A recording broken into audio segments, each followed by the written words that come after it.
అప్పటి వరకు ఉన్న రాజకీయ రికార్డులన్నీ చెరిపివేస్తూ కొత్తగా 151 సీట్లతో 2019లో కొత్త ప్రభంజనం సృష్టించారు వైసీపీ అధినేత వైఎస్ జగన్. ఆ ఎన్నికల్లో టీడీపీ జనసేనను ఓడించాక జగన్ అండ్ కో నేతలు ప్రజల సపోర్టుతో ఫుల్ ఫ్రీడమ్ సంపాదించారు.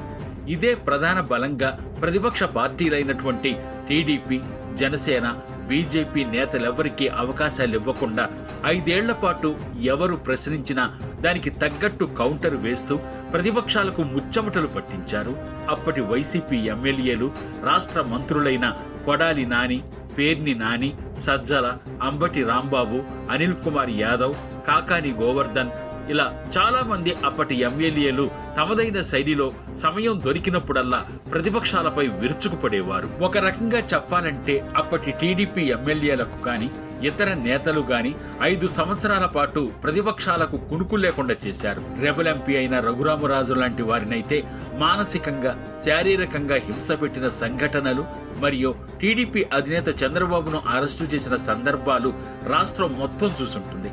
కాగా 5 ఏళ్ల పాటు వైఎస్ జగన్ తన కోట చుట్టూ 150 మంది ఎమ్మెల్యేలను ఫైర్ బ్రాండ్ గా తయారు చేసి ప్రతిపక్షాలకు ధీటైన సమాధానం ఇచ్చేలా చేశారు. ఇదిలా ఉంటే మళ్లీ మొన్నటి ఎన్నికల్లో అధికారం కోల్పోయాక వైసీపీ ఎలాంటి స్థితికి చేరిందో ప్రత్యేకంగా చెప్పక్కర్లేదు.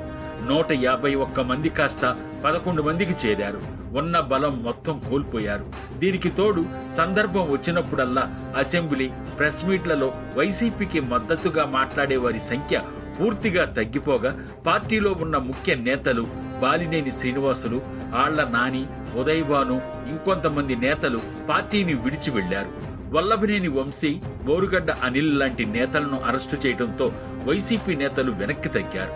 తమను కూడా అరెస్టు చేస్తారేమోననే భయంతో అధికార పక్షాన్ని బలంగా విమర్శించే వారి సంఖ్య పూర్తిగా తగ్గిపోయింది. ఈ క్రమంలో వైఎస్ జగన్ ప్రతిపక్షంలో ఉంటూ సైలెంట్ గా ఉంటే పార్టీ ఉనికి ప్రశ్నార్థకంగా మారుతుందని అంబటి రాంబాబు, పేర్ని నాని, రోజా, సజ్జల లాంటి కీలక నేతల్ని ప్రజల ముందుండి మాట్లాడించే ప్రయత్నం చేస్తున్నారు.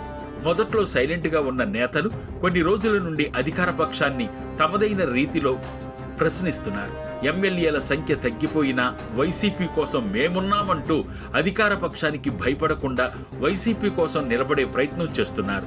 వీరికి తోడు మరికొంతమంది నేతలు ఈ విధంగానే అధికార పక్షంపై పోరాడితే భవిష్యత్తులో వైసీపీకి ప్రజల్లో మంచి పేరు రావచ్చంటూ రాజకీయ విశ్లేషకులు అభిప్రాయపడుతున్నారు.